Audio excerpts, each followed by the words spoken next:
Okay, well, people can hear us, or at What's up, least our voices everybody? are going to be on the recording. So yeah, anybody who's watching this countdown, we're just testing stuff out, and I accidentally deleted the countdown video, had to remake it, and I didn't keep the audio on it. So now you get to hear us, Yeah. and we're gonna We hide it don't. here We, in we two, one. Whoops. there, there's another little fun glitch in the matrix. My YouTube was showing.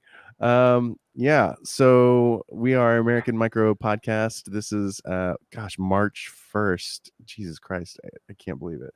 My name's Anthony already. Pago. I am in Oklahoma City still, and this is Rodney. Rodney, introduce yourself and tell me where you're at. Yeah, man. My name is Rodney Hubbard. I'm in Mexico via Baltimore, Maryland. Um, Long story, short here. Um, but yeah, down here in Mexico because I couldn't afford to stay in San Diego. I didn't want to pay $3,000 a month for an apartment.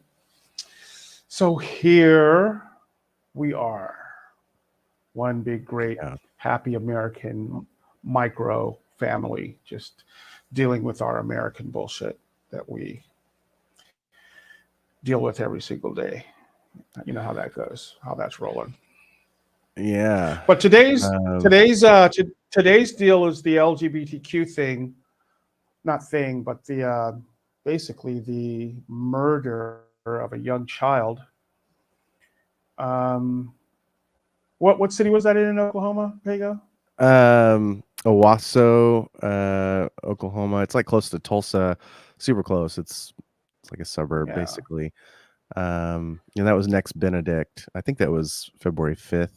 Um, yeah, I forget. It's been a couple weeks now. My brain's kind of fried. So here's the deal. Here's the deal. Okay.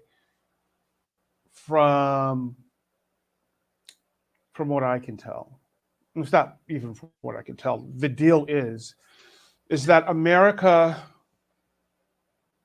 the fascist side of America, the Christian evangelical fascist white patriarchal side of America, always needs a boogeyman, right? Or am I wrong? No, I don't think I am. Anyways, so it's a really, like, it's an extremely sensitive and complex issue. Okay. Why? I don't know, because there have been gay people running all over the earth, walking all over the earth, existing, living for thousands of years. Thousands, not 50, not 25, not, 3 years ago. This has been going on forever, man. And now the culture, the religion, legal, personal viewpoints have taken over, and the criticism and condemnation of the LGBTQ is plus is upon us, and that community, for various reasons, each many of those reasons are rooted in what we would like to call traditional values, religious beliefs, misunderstandings. You know what I mean? Prejudice.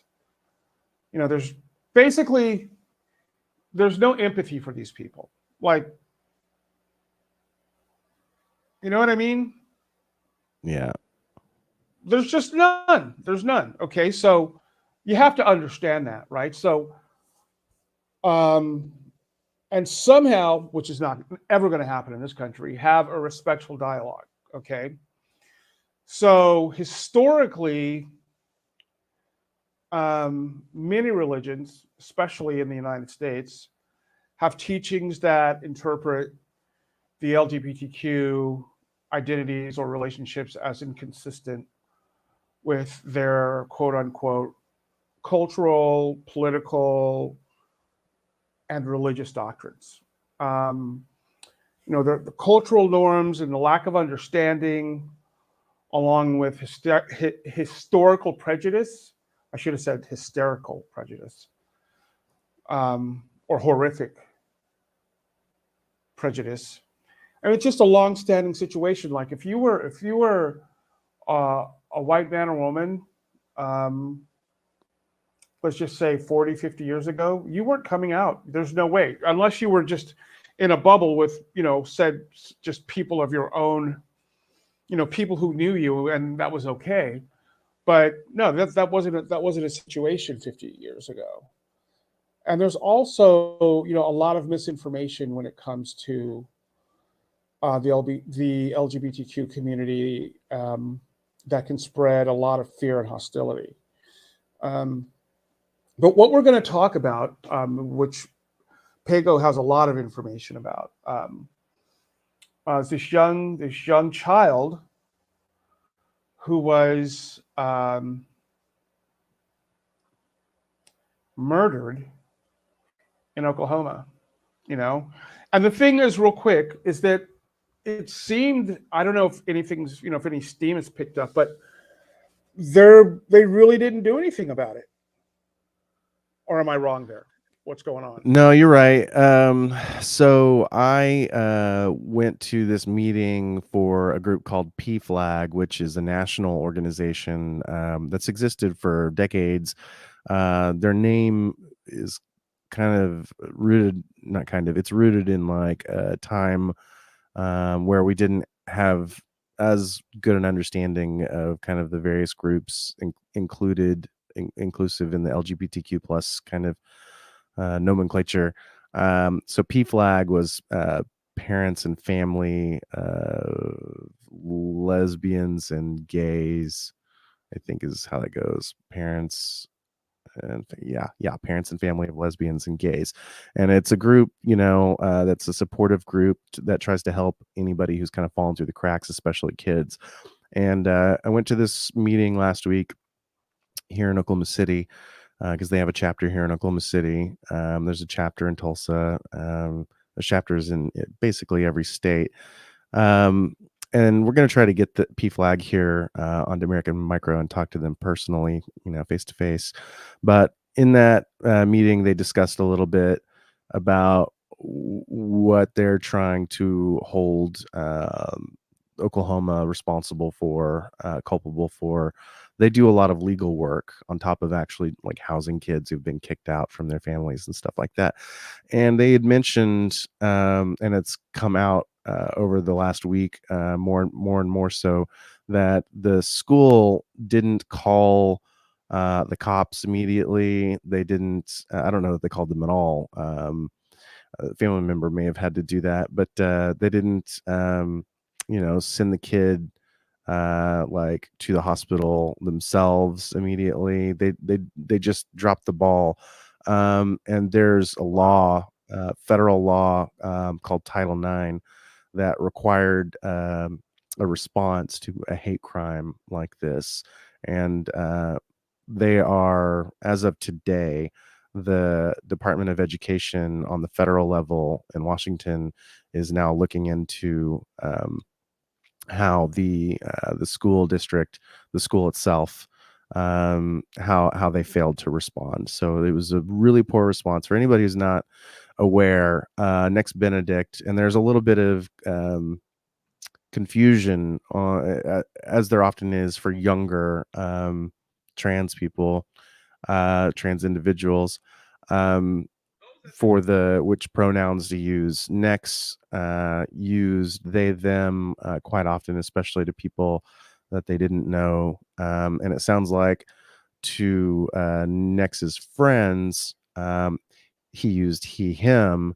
Nex was, born, at least identified on birth certificate, born as a female, recognized by the state as a female, and didn't identify as a binary individual, identified as non-binary, and explained to, I'll just say his, for the sake of, Next used that with the people that Nex knew best.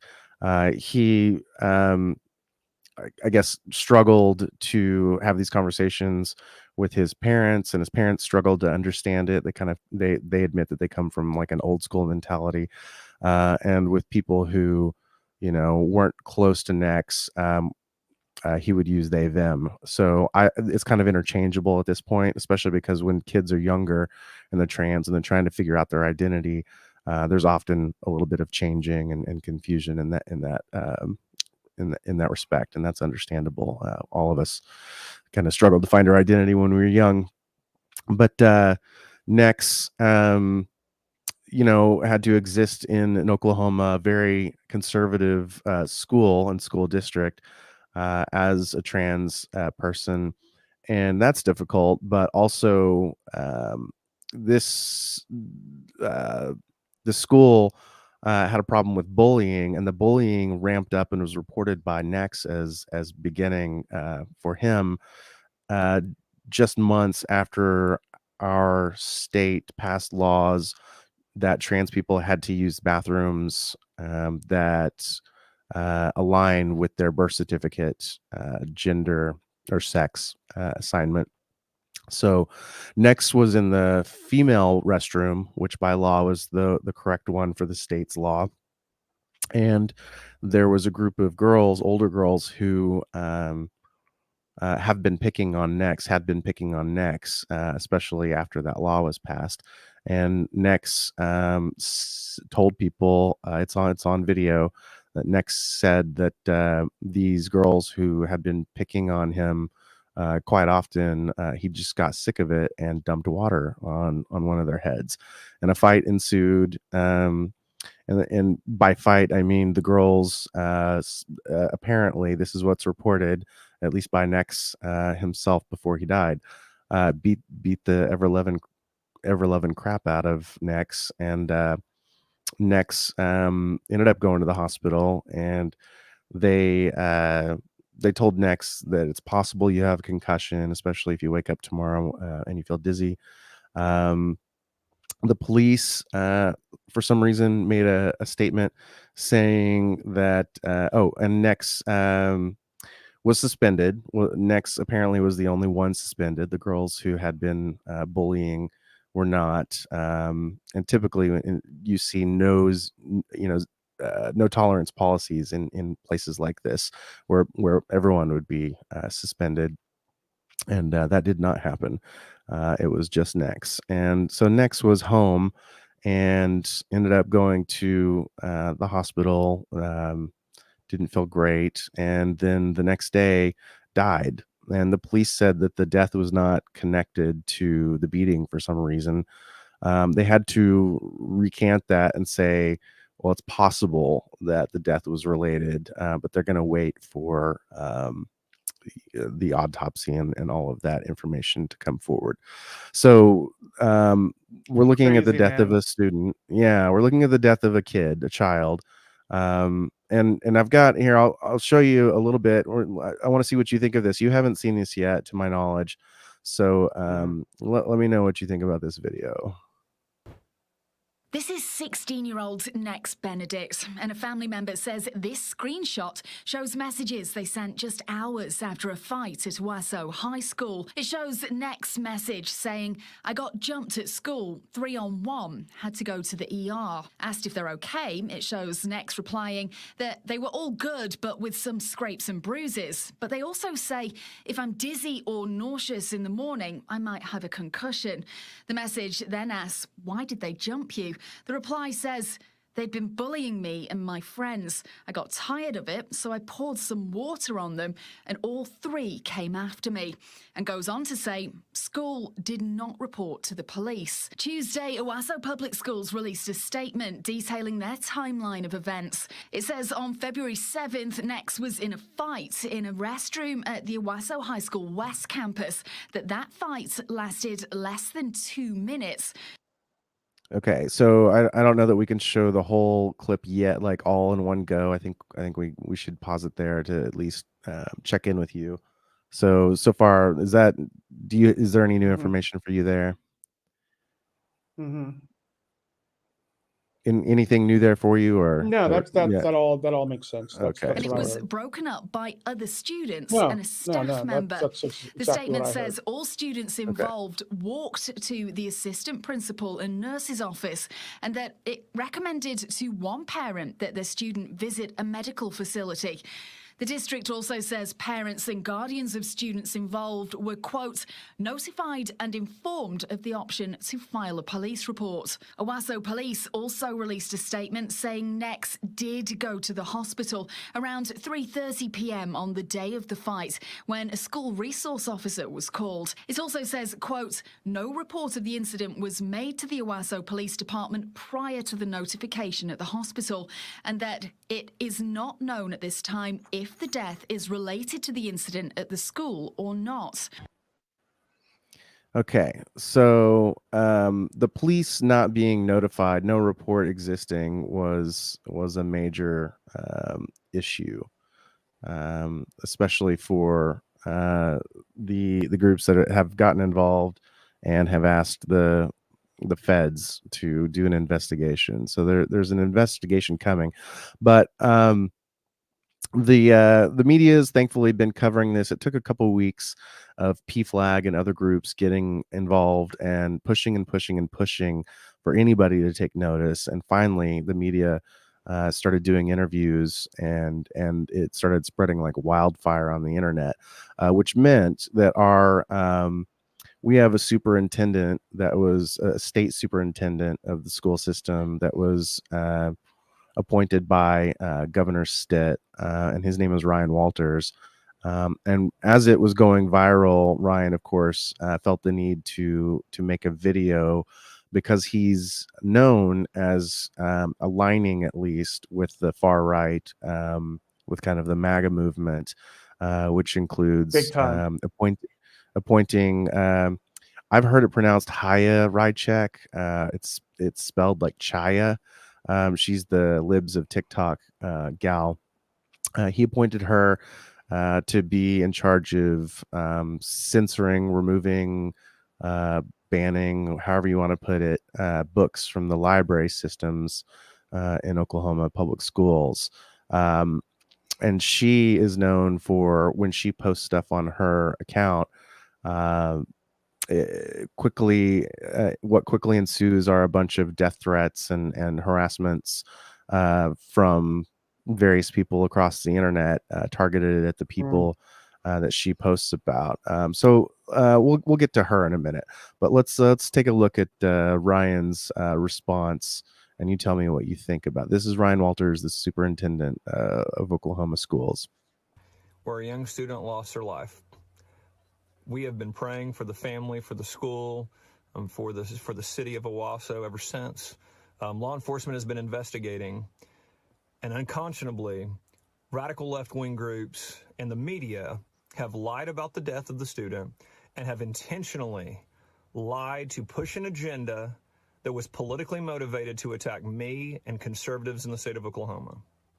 What we know is the media has lied locally and nationally to try to push a political agenda against conservatives. It is despicable, and this is why the people of Oklahoma and the people of America do not trust the liberal media. They would use any tragedy to further their political motives. In Oklahoma, I will never back down to a woke mob. We will continue to do the work that we're doing in education, and we will not allow leftist radicals and a left-wing media to push an agenda that is anti-American. Okay, what do you think about Ryan Walters' immediate response to the internet finding out about Nex Benedict's death?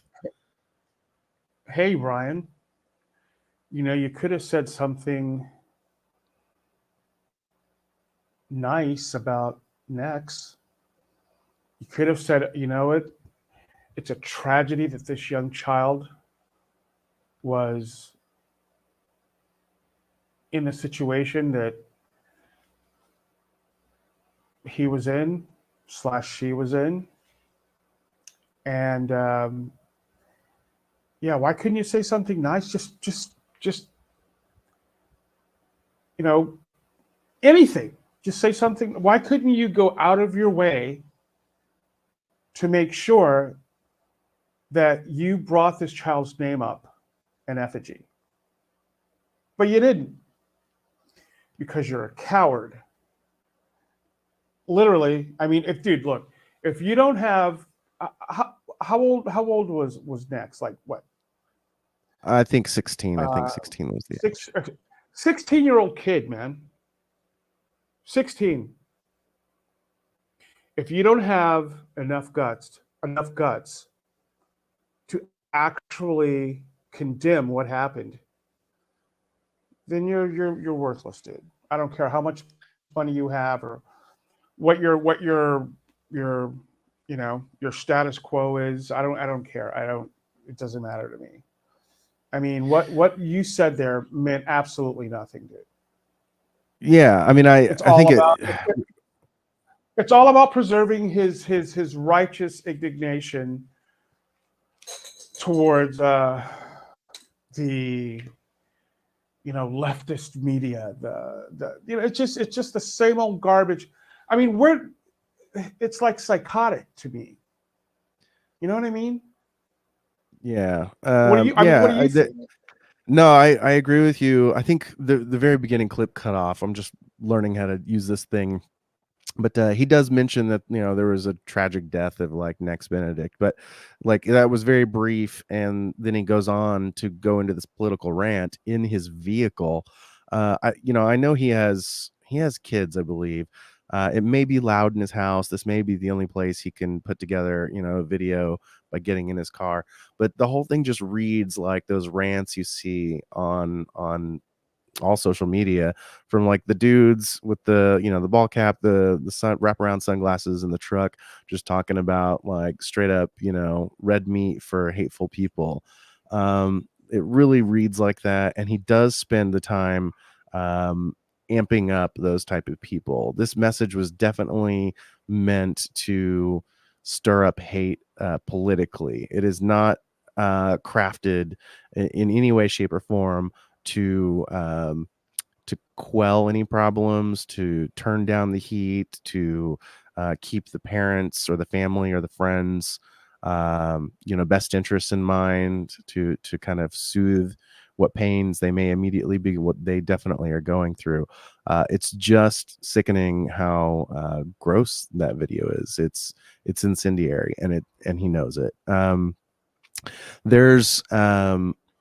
There's been I agree. reactions online. There's been reactions online from this guy named Sean Cummings. There's this little kind of suburb that's right in the middle of Oklahoma City on the north side called the Village. And it's where all of the rich people live. It's where all the mansions are in Oklahoma City. And one of the former mayor's husbands, the former mayor was a woman, and her husband calls himself like the vice mayor of the Village, and he's pretty popular online. He crafts beer and stuff like that, but he is not a big fan of Ryan Walters and Haya Rychek, and he's gone to these public education meetings to voice his concerns before Nex's death and afterwards as well. So I'm going to show you a couple of videos. We'll play the first one right now, and I'll get your reaction from this. This is Sean Cummings, who has been fighting tooth and nail against the Oklahoma system bringing in these anti-trans bigots, for lack of a better word.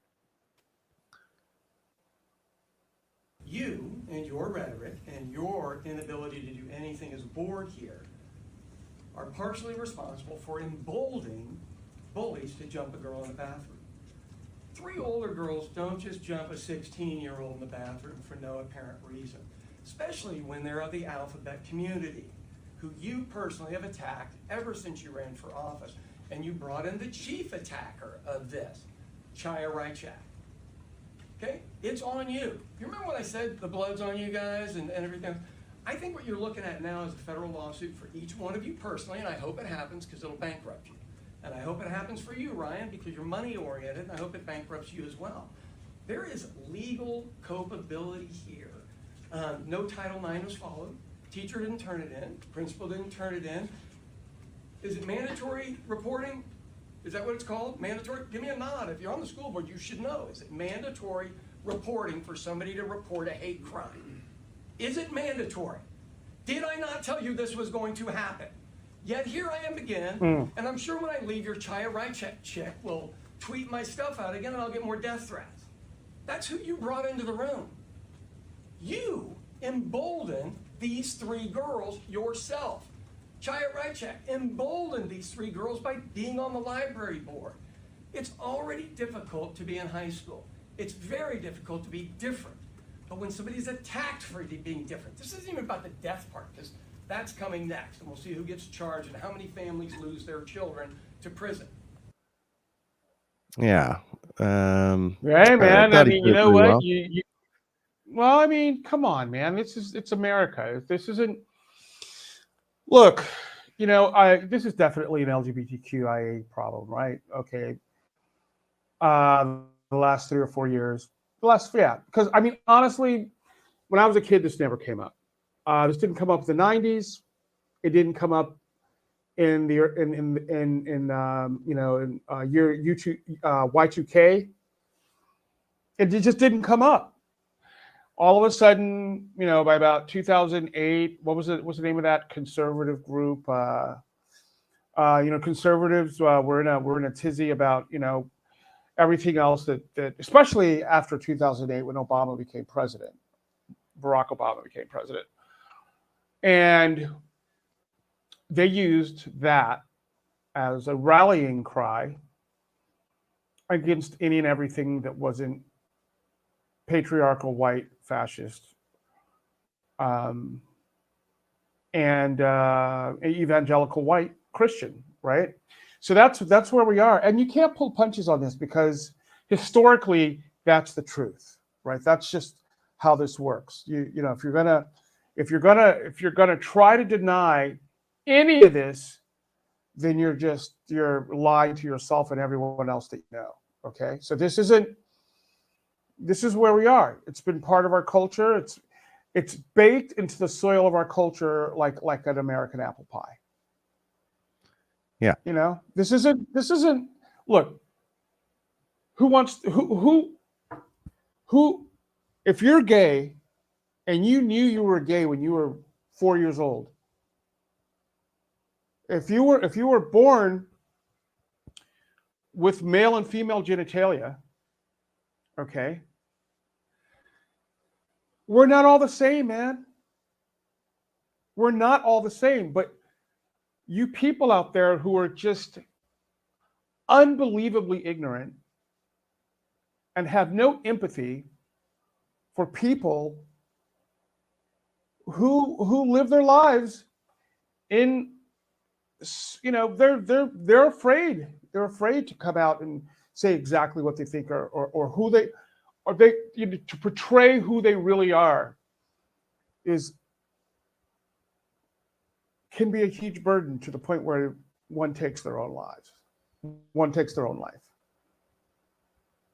Yeah, I feel like it's pretty clear at this point that making it uncomfortable to the point that these poor kids and just adults as well, just people who can't, you know, be themselves in public. That's the goal, is to make them get back into the closet and to pretend that they're straight, to not have to force these people to see it. You know, that's something they've said a long time, like, why shove it in my face and stuff like that. It's a part of their worldview. It's their conservative religious world that this stuff shouldn't exist and that it should be punished. So making them uncomfortable or worse is, I believe, you know, something that they want and in many cases enjoy. I feel like it's a sick fetish for a lot of these individuals to put them in pain. It's a psychosis, dude. It's a psychosis. It's not beyond the fetish and the sexual, you know, the way these people are sexualized, and you know, and the hate speech, and the erosion of just straight up the erosion of privilege, like not being able to to be yourself, and the psychological aspects of all this stuff, dude. Come on, bro. You know, you're 9, 10, 11 Yeah. years old, 12 years old, and you're having to live with the fact. I had a buddy of mine, check this out. I had a buddy of mine that I played lacrosse with. I don't know if I told you this, but we went to high school together. We played lacrosse. He was the goalie on my sophomore lacrosse team, and on our JV lacrosse team. And then I didn't see him after that for like, the next time I saw him was my junior year in college. He was the president of the Gay Student Coalition. Huh. I'm like, yeah, man. I had no idea, Good for dude. him. Yeah. You know what I'm saying? Yeah. It's a shame that he So, couldn't expect the full support of everybody nah. around him. Not in And 1977, bro. Excuse me, not in 1974, 75. I wasn't gonna fly. No. yeah.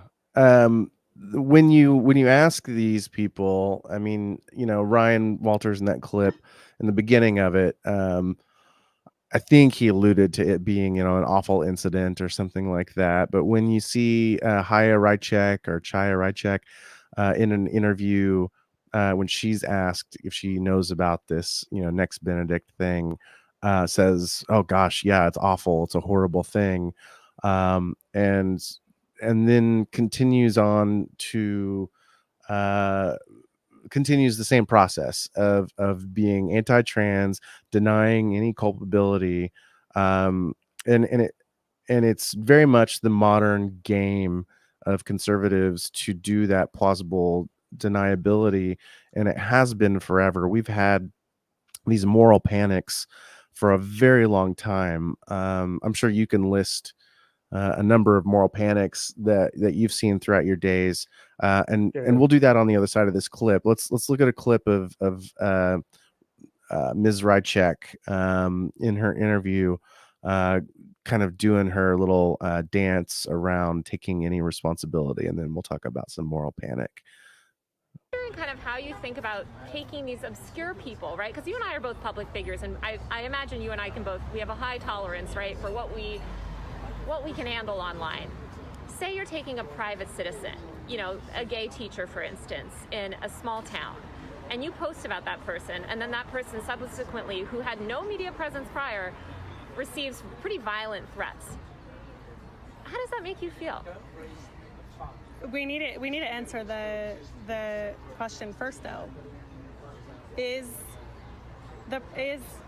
the journalist responsible for actions that have to happen after? So you consider sort of your posts about private citizens, incendiary posts, you consider that journalism? I'm an independent journalist. And do you think that there's a difference between doing journalism on a completely private figure that has no public presence and no institutional power versus reporting on a powerful public institution or person? You still didn't answer the question. Is the journalist responsible for reporting for any actions that happen after the reporting? Personally, I think that journalists should take care and should consider sort of the framing, and I think that they should do their best not to appear as if they encourage that sort of behavior. I've noticed that you haven't necessarily publicly condemned that behavior, publicly told your supporters, listen guys, stop calling in these bomb threats. Who said it's my followers? Do you have information that it's my followers?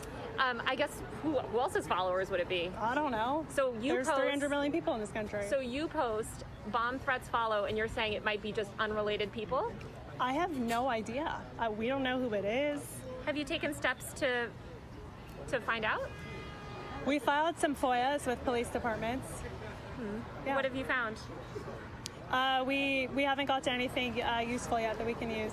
But actually, one of them, we know it's like some foreign actor, not even from the country. So who knows? Oh, she's so full of shit, bro. Oh my God. Twitter's your main platform these days, although I know you've been posting on Rumble. How much money have you made from the platform? It's personal. Yeah, I'm sure it's personal. And it has nothing to do. The money has nothing to do with what you're doing, right? Yeah.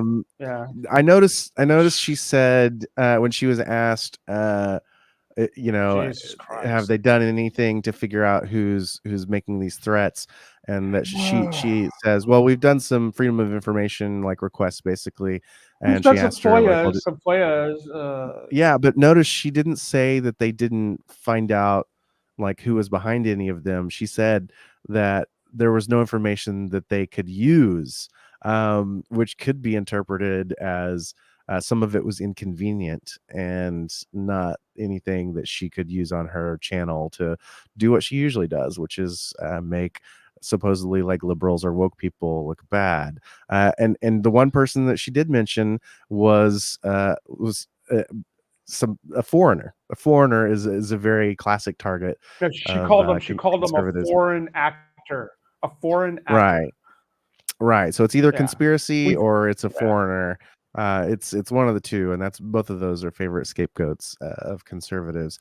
It's a predictable game, but you see how she's doing the plausible deniability thing, where she won't answer the question, she just targets the reporter, and in this entire Well, what interview, about you? What about you? Well, what about you? that's What about exactly you? what What she about you? does. She does What that about the entire you? time. She Jesus doesn't take on Christ, any dude. responsibility. And in fact, several times she says, "I'm able to do this because you guys do this too," which is not how the world works for most solid No, thinking that's adults. not. Dude, bro, it somewhere, somehow, and this is the way I look at it, dude. Somewhere, somehow, if you're look, I don't if you're a conservative, you're a conservative. That's cool. I mean, I get it. But to take it to take it to the level where your empathy is just non-existent, like, how do you not understand what's going on here? And then I hear conservatives, men and women, who say crazy shit like, well, I adopted a black child. I'm like, shut the fuck up, dude. Now you're going to bring your child into this? Yeah. I mean, what are you fucking? Well, my cousin's gay. That has nothing to do with this, bro. Right. Does your cousin know how you feel? Does your black Right. child know how you feel? Right. You know what I mean? Come on, Jesus. Yeah, I mean that's just more posturing, putting yourself up on a pedestal. That's the whole thing with like the individuals who are putting themselves into government in order to precipitate hate on LGBTQ. They tell themselves and they tell other people in the community that they're absolved of any they shouldn't be looked at or persecuted themselves for their actions because they're doing it in the name of Christianity, in the name of conservatism, or patriotism, improving the community or whatever.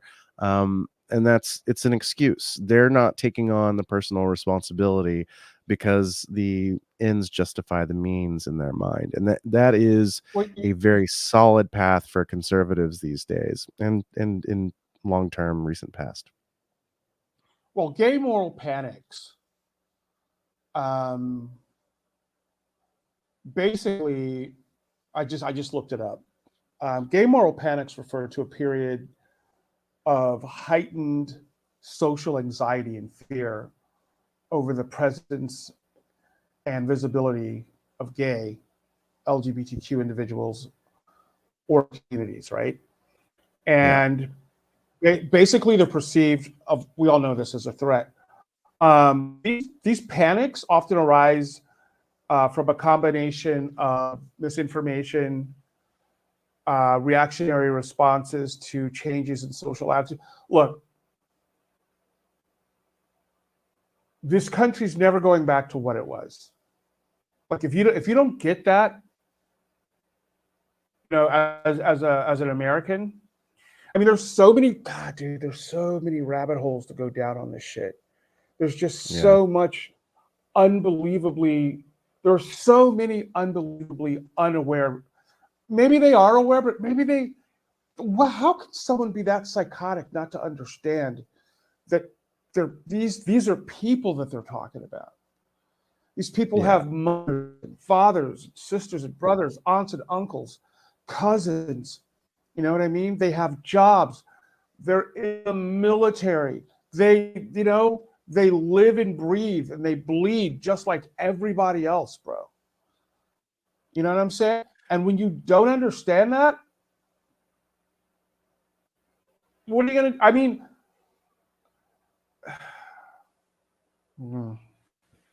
Yeah, I mean, okay, so I want to go back to Sean Cummings for a minute. They don't seem to care. They don't seem to care that this can affect other people. It seems to be part of the goal to harm other people as long as it harms the right people.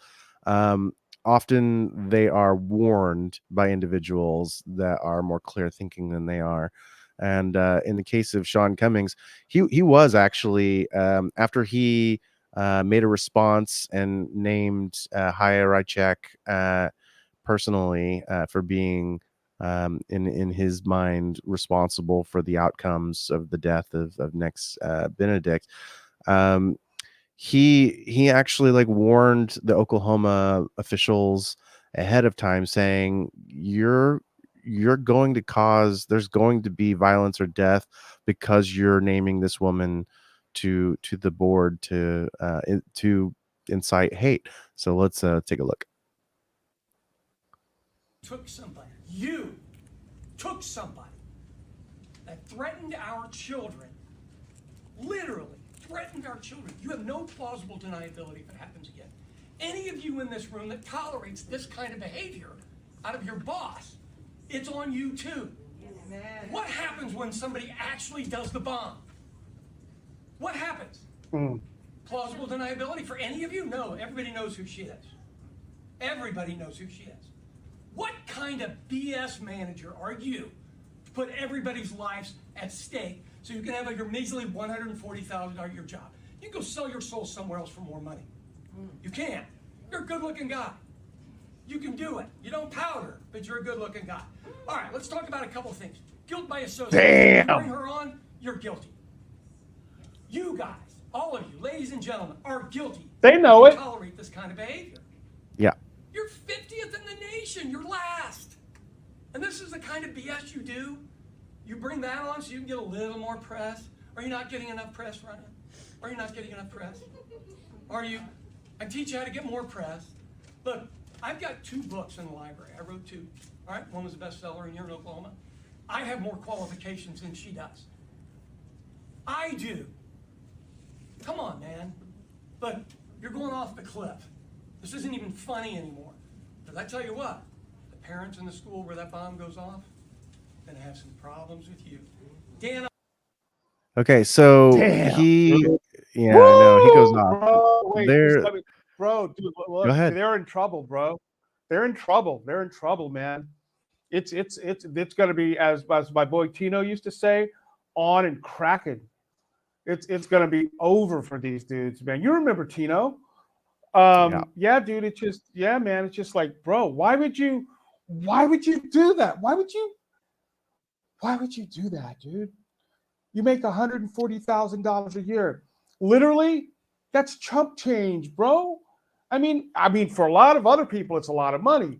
But I mean, you're a good-looking guy. You don't have to powder. You come to these board meetings. You talk your smack, and now look what happened. Now look what happened, dude. Now you're in trouble. Now you've got 3 girls who are probably going to go to jail. Yeah, Okay? depends on the investigation. The DOJ is going to come down on these dudes, man. This isn't.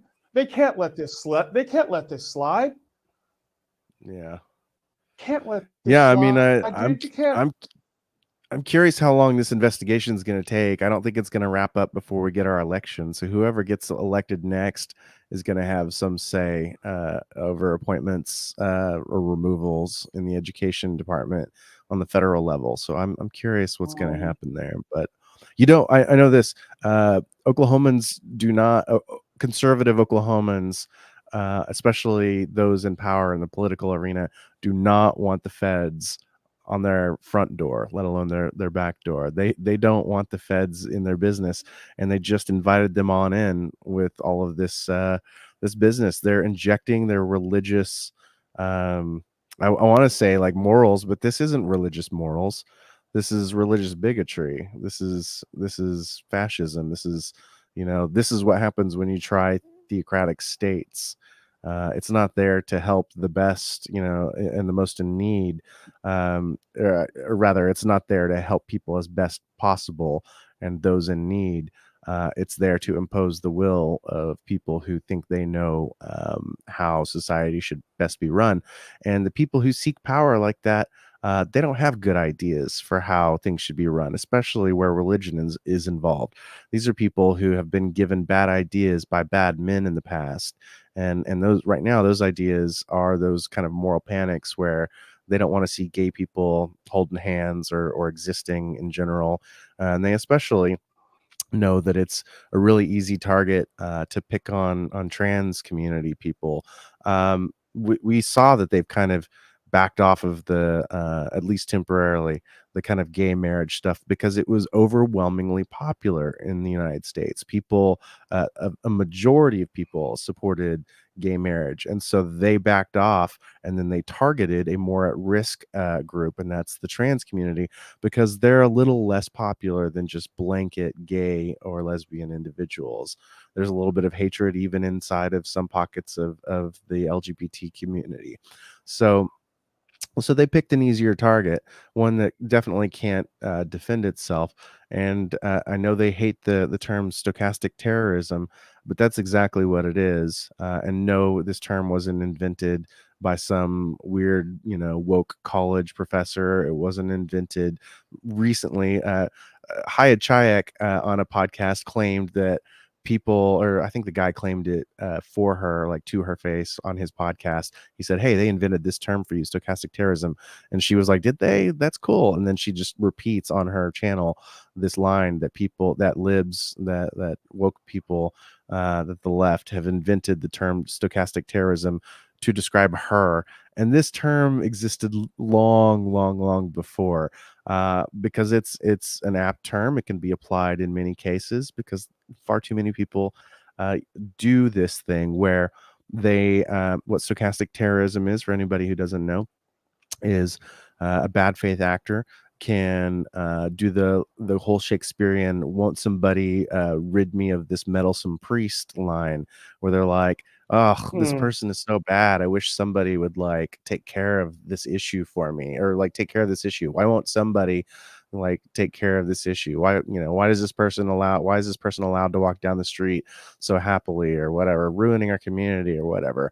And the idea is that we all know, especially when the media or whatever, people have been pumping up the idea of this scary group or scary thing.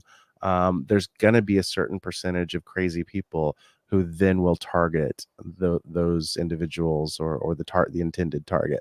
And that violence that ensues via the crazy individual, the lone wolves or whatever, that's stochastic terrorism. The person who has the microphone, who has more power and is trying to avoid responsibility, can use these plausible deniability routines to invoke violence without getting their hands bloodied or dirtied.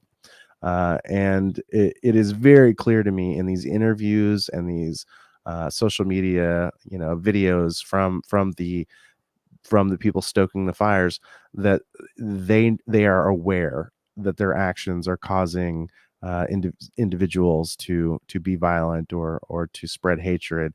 They're ramping up the heat, the potential for violence, and it's clear they know it, and it's clear they think they're clever in getting away with it. It's very clear to me. What are your thoughts on that? Well, when the trains run on time, I guess everything's good, dude. Right? Mussolini. Right. Right? I mean, when you can walk out your door and realize that there's not a trans people. I mean, this is a realization that some people really would love to have. There's no trans people, there are no people of color, there's no black people. You know, when we can destabilize an entire social structure based on our beliefs, we can completely destabilize an entire culture based on our religious, moral, and ethical beliefs, then I guess the trains are running on time. You know, that's what I tried to explain this to. Well, actually, a lot of people did. You know, there are millions of people in this country who just hate. Doesn't matter what color you are. Doesn't matter what your sexual preferences. They just hate, dude. They just, and they, you know, they come from different ethnicities. You know, there's a lot of intersectionality going on. Mm-hmm. It runs rampant. It runs rampant in this country. There's nothing you can do about it. There's absolutely nothing you can do about it. There's a lot of straight up demonization. And like the big thing, man, scapegoats. Well, they love a scapegoat, man. It's their fault. You know what I mean? Yeah. Look, man, I get it, you know, but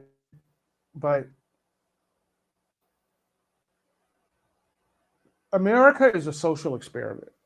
It's a social experiment that's not going very well. And we've tried, Black people, to help some of our sick white brothers and sisters understand really what the deal is, you know, like how this really works and how it's possible, quote unquote, possible for all of us to understand each other, not be so tribalistic, right? Mm-hmm. But imagine being born as a man and waking up one day as a 5 or 6 year old, like in 1972, that you like boys, or waking up as a woman in 1958, waking up as a child, a female child at the age of 7, or just understanding that by the age of 7, I like girls. You know? I'm not gonna, well, and here's the question, right? Someone would say, and I'm just gonna say, who would want to go through that experience, man? When you look at the outside world and go, the way it should be and the way I should feel is over here with A, but I'm way down here somewhere at like, you know, RS, you know, I'm so far away from what's normal in my own mind, in my own heart. I'm a 7-year-old boy. I like boys. I'm a 6-year-old girl. I like girls. How do you deal with that? How do you cope with that? You know, and a lot of people, man, it's yeah, those are my thoughts. It's just, you know, it's someone's morality just condemned an unbelievably large segment of our society. Because I guarantee you there are people out there who are not coming forward, who are not coming out of the closet, who would rather jump off a bridge than do that. There are men in these uber important political positions, white men who have literally committed suicide once They were conservative white men who committed suicide, literally killed themselves because they were caught in a situation with another man and they just offed themselves. Yeah. That's how I feel. Yeah. I don't think that a lot of people who aren't around or exposed to trans and LGBTQ understand how pervasive it is. You just explained why a lot of people don't understand how pervasive it is, or it has there's a larger than I used to believe was around segment of the population that says, well, this didn't exist much. It was very rare when I was young. Why is it popular now? And we've discussed that before, where it's like, well, Unbelievable. you would have been drugged behind a pickup truck, or thrown out like awful horrible things if you admitted to having these lifestyles or desires or whatever. And so of course people hid them. And a lot of times people just don't show you their true face for lack of like trust, or they feel like they'll be judged. But it's not rare. And to give you kind of a little like example, or yeah, to show you how not rare it is, the number of redheads like that exist in the world is basically the same number of people who are trans and non-binary. That group of people that we think of as trans, that are being attacked by TikToks of TikTok whatever, by Raya Social media, Haya ride check, media, yeah, by social religion, media, all of the by above. conservatives, by all of that.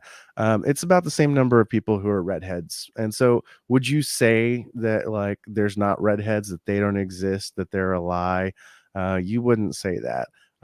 Just because you don't have one in your household doesn't mean that we shouldn't care about them. The same way, you don't have a redhead in your life, okay, but we shouldn't ban them. I mean, that in itself is not like a great analogy, because that's not what they're trying to do. This is for religious reasons. They're not trying, not yet anyway. It's not against God to be redheaded right now, but there was a time period where that type Could of be. thing Oh God, happened. yeah. There Oh yeah. was Oh the yeah. Salem witch trials and all of that good stuff. Dude, And hold so on one second. Hold on. sure. There's a joke by this guy who's it's he has this, I hate to say it, but he has this unbelievably hilarious stand-up about gingers.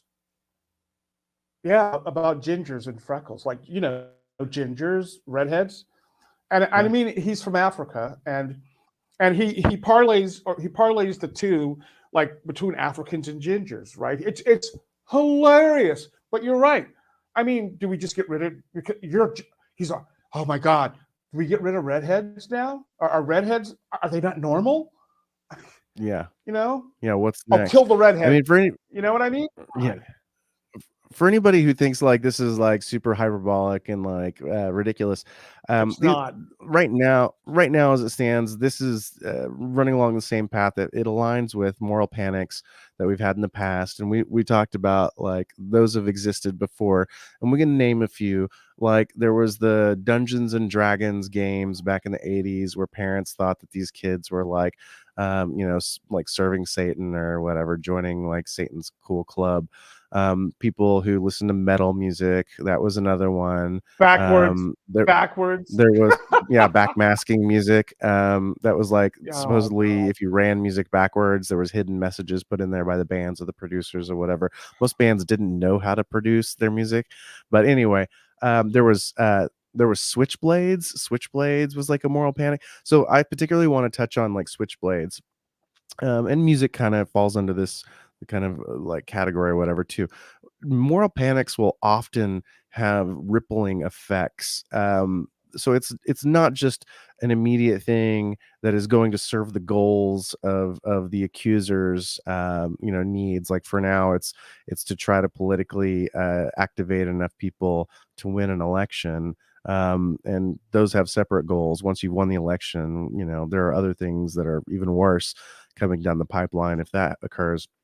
But the goal is a temporary one, in and of itself. The reason the moral panic, and that's part of what makes something a moral panic, is that it's based on a very, very, very tiny seed of truth. It doesn't necessarily have to be that trans people are immoral or evil. It's just that there are trans people. So that's a very tiny seed of truth. So the same thing with, like, metal music. It's by subversive, like, people who are counterculture, and there exists this music. Therefore, it's easy to imagine, if you're uneducated, that these people are aligned, like, with Satan or whatever. So moral panic has occurred forever. Back in our parents, well, I guess you're a little bit older than me, but in the generation a little bit before us, there was a group that was studied by statisticians, that kind of first diagnosed and labeled moral panic, where they studied these kids who divided themselves culturally into two groups. One was called the mods and one was called the rockers, right? This is part of Yeah, where, I like, know all rock about that. music's history and stuff goes. Yeah, and so they used to, like, get along, Great Britain, chill actually. in parties. Yeah, they used to get along and chill in parties and stuff. And one day there was a little bit of a skirmish between the groups, and the locals, the local media, and the politicians, and all the you know the typical people and conservatives, started playing up the little light violence that went on. There's probably, like, some bottles smashed, and so somebody punched somebody else, and that was the end of it. And the stories kept getting bigger and bigger and bigger, until the media was proclaiming that there was an all-out, like, war, like a turf war, or whatever you want to think of it, like the snapping, gangs doing dance routines with switchblades. And that is where we get a lot of that, like, notion that was pushed into Hollywood and stuff.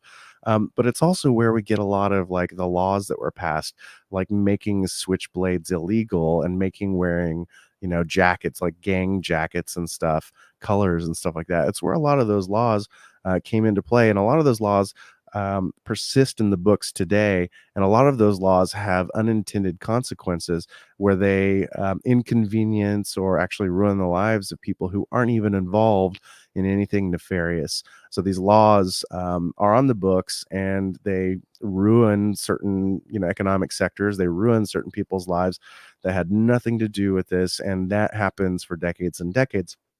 That's exactly what there is to worry about, even if you're not LGBTQ or trans, or you're not political and you don't want to get involved in this. This stuff is going to affect policy, because they have to posture and pass laws. And you can see a direct example of that right now happening. If you don't think it's going to happen right now, you can see that there are conservative communities who have had to backtrack on the book banning, especially in Florida, where they admit now that the book banning went too far. It's capturing too many books that they didn't intend for it to ban. And so they're reversing, saying, okay, maybe that was a bad idea. We need to undo that. I guess a great example for the conservatives is the Bible has a lot of really wacky, immoral stuff, so to speak, even according to their own standards, especially according to their own standards. And so when you apply their rules, that they're hoping to catch, like LGBTQ type books or anything that's kind of got filth or anything like that in it, the Bible also has those things in it. And so they were getting the Bible yanked from their schools, and that's an unintended consequence from the perpetrators. And that type of stuff is what happens with moral panics. Moral panics are put forward for a temporary means, be it hateful or right or wrong. It's typically always wrong. I mean, it's essentially a lie, right? You take a little small seed, you make it really big. That's a lie. And then there are these unintended consequences that ruin the days and lives of many people. And so it's not harmless, and it's not something everybody can ignore, because it is affecting our society at whole. And for temporary means, typically for power grabs or money, or people trying to impose their will on other individuals. So it's not good. It's not something we should look to. I'd like to show a little clip of Dee Snider testifying in Congress back in the 80s. Do you remember this, when there was the moral panic about like metal music and stuff, and he was being accused Frank of Zappa did the same thing. insane stuff. Yeah, and there was like Tipper Gore, I think, was particularly involved in like making a lot of these accusations at the time. God, Anyway, let's go ahead and show that. this crazy shit. Accusation number 3. Last Tuesday, a public forum regarding the lyric controversy was held in New York. Among the panelists was Ms. Gore. Trying to stem the virtual tidal wave of anti-rating sentiment coming from the audience, Ms. Gore made the following statement, quote, "I agree this is a small percentage of all music, thank goodness, but it's becoming more mainstream. You look at even the t-shirts the kids are wearing, and you see Twisted Sister and a woman in handcuffs sort of spread-eagled," unquote. This is an outright lie. Not only have we never sold a shirt of this type, we have always taken great pains to steer clear of sexism in our merchandise, records, stage show, and personal lives. Furthermore, we have always promoted the belief that rock and roll should not be sexist, but should cater to males and females equally. I feel that an accusation of this type is irresponsible, damaging to our reputation, and slanderous. I defy Ms. Gore to produce such a shirt to back up her claim. I'm tired of running into kids on the street who tell me that they can't play our records anymore because of the misinformation their parents are being fed by the PMRC on TV and in the newspapers. Yeah, so he mentioned there that he's been inundated with lies that have been perpetrated by, I hate to use the word the media like it's one big entity that coordinates all of this stuff, but they're certainly they have a vested interest. I say they, I do mean they as in the large media that has for-profit margins to worry about. The media often will amplify incorrect information because it's in the interest of anybody who does this as a purely profit, driven entity, and not one with kind of ethical goals in mind. And that's a problem. It's something that's kind of moved away from a lot of the large outlets, and it's not that they don't do it still. It's just that it's so easy now for everybody's voice to get amplified, and you have all of these smaller independent outlets like Libs of TikTok, Higher Rycheck, and Elon Musk, one of the richest men in the world, is doing it by buying Twitter. But there are many people on Twitter. There's Joe Rogan, who's giving people a platform to spread hate, and it's not that necessarily he spreads a lot of the hate himself. He just kind of shrugs off absurd comments that are found to be lies, and they don't get addressed or corrected fast enough, and that is another huge issue with this type of moral panic, is that it is very hard to take a hammer down to all of the gophers popping their head up in the field and spreading. Here's the thing. Here's the thing. Look, if you're going to talk, like if you're going to get paid to talk for a living, tell the truth. Just tell the truth. If you're going to get paid to talk for a living, and you're going to have guests that you talk to, make sure they're telling the truth. That's all. This isn't hard, man. It's never been hard. We've never been in a situation where truth has never come out. The truth always comes out. It always does. Yeah. And it hurts. It hurts. The truth isn't something that you can just away and use on a rainy day. The truth just shows up at some of the most unexpected times. It shows up when you're not ready for times, in these situations where something is legitimately evil. Hitler, for example, Pol Pot, for example, the KKK, for example. What has happened over the course of the last you know, just and I mean, hold on. Well, let me say this. I mean, yeah, what's happened over the last several months with Palestine and Israel? People don't want to tell the truth, dude. They just don't want to tell the truth. The truth sucks, but you know what? It's it's the truth. And the fact that this child, Next, this just young child by the name of Next, was unjustly murdered because he was being picked on. Beautiful Yeah. child. You know what I mean? 16 years old, had everything to live for. I mean, how did his parents feel? I mean, imagine that. You're a 6-year-old child, not your 30-year-old, 40 or 50-year-old child, your 16-year-old child, dude. Right. Imagine having a son who was beat up by 3 other people at the age of 16. Yeah. It would break. You're never going to get over that. Yeah, you don't come back from That's that. something. No, you don't, dude. I've lost 2 siblings in the last 3 years, sir.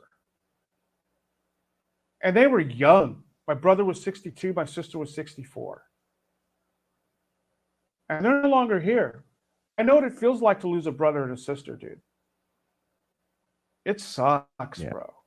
But to lose a child, dude, I mean, I can't imagine what my mother has gone through, you know, over the last couple of years. I have no idea, you know, and all because your child was different, all because they lived in a situation where people who didn't think like them thought they could just treat them any way they wanted to. Yeah. So there you go. Yeah. I can't express enough like sorrow for this family and for this community, and enough sympathy for people going through that right now. For anybody who is going through that, particularly on the in the LGBTQ community, there is PFLAG, especially here in Oklahoma. If you are feeling this especially hard because that might be you or it might be somebody you know or love, look into PFLAG. Look into talking to anybody about it. This isn't something you have to suffer through alone. There are people like me and Rodney out there who are older and still care and still align with you and want you safe. Not everybody who's old feels the conservative old school way. We're not that type of person, so there's more people out there than us, I promise you. For anybody out there who is thinking that they have the old school conservative mindset and you just wish that family values and religion was more integrated in society and that would fix reality, please try to sit back and think critically. We've had moments in history where religion ruled communities and ruled the nation, and things weren't magically perfect. Nothing's ever going to be magically perfect. If you want more religion, more ethics, more morals in society, the place to start is at home. You start at home. You take care of yourself. You take care of your family. You take care of your friends. You take care of the people around you. You don't force that on anybody else. Once you start forcing things on other people and making it mandatory, force is an angry word. It takes some ugly things to force stuff like that, and that's not going to lead to a better community. People are only going to respond negatively to that. That's going to cause violence. Don't just be violent in trying to make the world a better place. That's not how that works. So try to think. I don't know that anybody who's got that mindset would be listening to this podcast at this point anyway. But if you have made it through this entire episode and you've been thinking, I disagree with all of this, but but what do I do? Well, do anything except elect people who are going to force this kind of thing on the country, because those people are looking for money, they're looking for power, they're not here to help you install faith in God in the system, despite what they're going to tell you. And don't hurt people physically, emotionally, mentally. Don't do that. You don't have to. I mean, people are different, man. It's just the way it is. If you can tell me that, if you can give me a reason why you need to punish someone because they don't think like you, act like you, believe in what you believe in, it just doesn't make sense. As long as they're not hurting you, they're not hurting themselves. As long as they're a good character, they're just naturally beautiful people inside. They're just why put them in a situation where they're having to just move in a certain way, in a very suspicious, very uncomfortable way as far as they're concerned, for themselves and their souls and in their spirit. Why should they have to do that? Why can't they be allowed, especially again, when they're not hurting you, they're not hurting your family, they're not hurting anyone in their family. They were born this way. You know what I mean? Hey. Yeah. But then yeah, that's where we're going to go back to before we cut this off. That's where I want anybody who's kind of listening to this and actually taking this advice to heart to consider what we've said. Think about the moral panic. Think about the fact that there weren't roving Satanistic gangs, that the mods and the rockers fight was overblown. That wasn't what happened. That these are lies that are pushed, and they die. These moral panics fall off and go away eventually. They're not pressed by the media. They're not pressed by the people who use them to maintain power. That's going to happen here too. One, do you want to be a part of a system that's hurting people? And two, look at the things that are being said to make you angry and ask yourself if you think that they're actually true. Are there actually are there trans people out there actually recruiting kids and turning them trans? That is not how trans stuff happens. That is not. Yeah, so that's not out there happening. That's one of the lies being pushed to make you angry. Anytime you find yourself completely livid at a report or some sort of moral, legal leader or whatever, and they're spouting something off that makes you just like red in the eyes, ask yourself, is this really true? And if you don't know the answer, that's fine. We don't immediately know all of the answers to everything. We're not all knowing. Get on all of the networks you can find, not just the ones you like, not just the ones that preach the words that you like to hear, that make you angry, that make you happy. Look all over the place and see if you can find out if this is actually happening or not. Try to find the people that are saying it's not happening and listen and see what they're saying. Here's the thing. Historically, gay moral panics have been linked to what I would say, or what I would call, broader fears about sexuality, right? Social change, the breakdown of the digital family, legal changes, or the fact that now these people can get married. Oh my God! I mean, I have to watch these people like hug, kiss each other in public, right? I mean, this is what's going on. So, let me give you two examples of a moral panic that has happened with gay people in the United States over the last, let's just say, 65 years or so. Okay, so it was called the Lavender Scare in the United States during the 1950s, where government and societal fear of homosexuality led to a witch hunt and the firing of suspected homosexual employees from government positions, paralleling the Red Scare's fear of communism. Okay, and then there was the AIDS crisis. How could we forget that, right? In the 1980s, initially labeled as the gay plague, which heightened fear. I mean, I remember that. Whew. Wow, I was in my 20s. I was in my 20s in the 80s. I totally remember that. But anyways, the misinformation and the sensationalist media reporting that contributed to widespread panic and discrimination against LGBTQ individuals was just like unbelievable. And then there was Section 28 in the United Kingdom, which was enacted in 1988, which was a response to a perceived promotion of homosexuality by local authorities. It prohibited the promotion of homosexuality by local authorities in schools, and basically it just reflected societal anxieties about the influence of gay culture on children.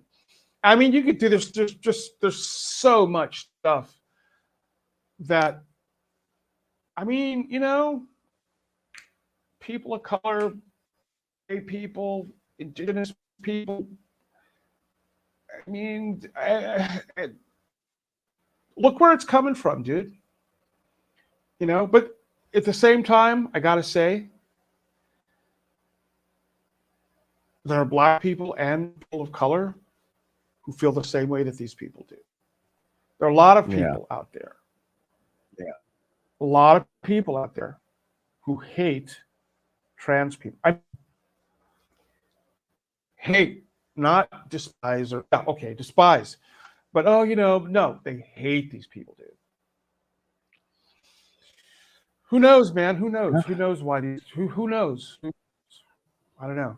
But yeah, that's where I am. This is something you could talk about again. It's just like anything else. You could talk about this for 2 weeks. Like every podcast we do for the next month, for the next 3 months could be about this. Yeah, we don't have to cover it every time, but every podcast. But if we do get like some sort of crazy update on next, then we can certainly like give a little update on that during one of our podcasts. There's going to be some investigations by the Department of Education. There's going to be cause of death investigation as well, and if any of that shows that there was reason for a criminal investigation, the police have said that's going to happen. So if we get any of that going on, I'll give a little update on the American Micro podcast. So all right, well, I think we gave a good primer for what has happened in Oklahoma, and certainly discussed kind of like the history of the gay moral panic and some of the other moral panics. I feel like we did a good job of kind of giving a primer of how America ties in its politics and its kind of like hand flailing and saying the room is on fire. And I expect that's going to only get worse as the 2024 election ramps up. So we can expect other things outside of the trans issue to pop up, and I assume we're going to be discussing more of this exact topic, the kind of moral panic, moral crisis stuff. I think we will. I believe that as well. So here we are. Yep. Well, I appreciate you having this conversation with me, Rodney. For anybody who's made it through this or who has checked out some of the clips, we appreciate it. Please do the like, subscribe thing to American Micro Podcast. Check out mostly Rodney on I think you're doing TikTok on this. I don't believe I've ever posted a TikTok video anywhere. No, I'm going to change the direction of the American Micro Podcast TikTok here in the next day or so, and you'll be seeing a lot more content, or just a lot of content regarding things that we need to do as Americans. Whether you agree with them or not, that's up to you. I'm just, let me say this really quick. I'm 64 years old. Okay. Been around, some Marine, National Guard, 9 years. Grew up in the 60s and the 70s. Dad was in the Army. I'm an Army brat. Grew up all over the world by the time I was 11 years old, and did it again from the age of 22 to like almost 30 when I was in the Marine Corps. So I've seen a lot, and I don't take things for granted. I just don't. I don't take people for granted. People talk about anecdotal experiences. I hate the word anecdotal. Your experiences are real. Okay. And the things that people go through matter, because believe it or not, it shapes who they are. You cannot tell me that this is social studies. This is like sociology 101. This is psychology 101. Your environment shapes who you are. I was fortunate enough as a child in the 60s to grow up everywhere. My sister was born in France, brother born in Germany, 2 brothers born in Alaska. I'm the only child in my family who was born in the continental United States. Okay, out of 5 kids. Wow. So I had been everywhere by the time I was 11 years old, and it shaped who I was, and put me in a lot of like really crazy situations, because I was an 11-year-old with the experience of a freaking 25-year-old. I'd been everywhere. You know what I mean? And but anyways, long story short, good to people, man. Treat people with kindness. You don't know what people are going through. You know what I mean? Not everyone is out to get you, man. Yeah. Of course, keep your head on a swivel. Right. You gotta, protect what you love. But I mean, at the same time, man, we're all children of the universe. We're all children of the people that you pray to and have faith in on a daily basis. So if you're Islam, if you're from Islam, Buddha, if you're people, the Lord Jesus Christ, if whomever you believe in, Allah, Buddha, just take it easy. I agree. Everyone look to love. Okay. All right. Well, we will figure out over the next week what we're going to discuss next, and we will see a lot of you later. All right. And I'll see you on the inside.